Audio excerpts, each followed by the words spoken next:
lost my mum during the pandemic, and we lost her suddenly. And it's funny, it's not until you lose someone that you realise like what an incredible...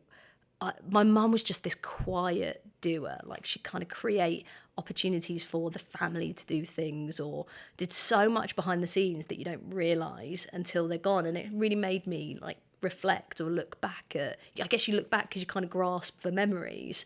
And I realised that while at the time I probably thought my mum was, you know, not that she didn't care. Like, my mum wasn't pushy. And now I realise that she actually just created this incredible environment for my brother and I to excel, to be driven, but to know that we were doing it for ourselves rather than my parents pushing us. So they were always just unbelievably proud of anything that we did, but not to the point that they said we always had to do it. And I you know, even talking about that deselection letter that came through, I remember my mum saying, like, you know, you don't have to do that.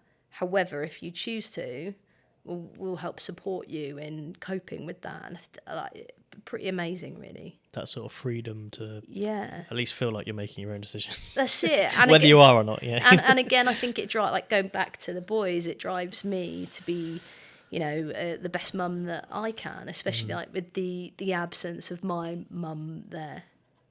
Yeah. Did your mum die of COVID? No, we found out in January that she had cancer, but it was curative. So she started treatment, and unfortunately, the chemo led to sepsis. So we quite literally lost her overnight, and that just it was like absolutely devastating for our family. And she saw, so we had our 12-week scan for Ellis, and she saw that, and we lost her the next day.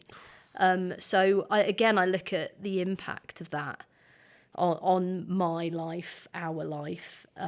It was just huge. I think loss in any way is profound and devastating. But also it doesn't half make you, or it made me, and maybe that's the person that I am, and the training I've had, really consciously look at what's important to me, where am I going, where do I prioritise time, because it made me realise that it literally can change overnight. And that's not, you know, not an exaggeration to say that. Everything could change overnight.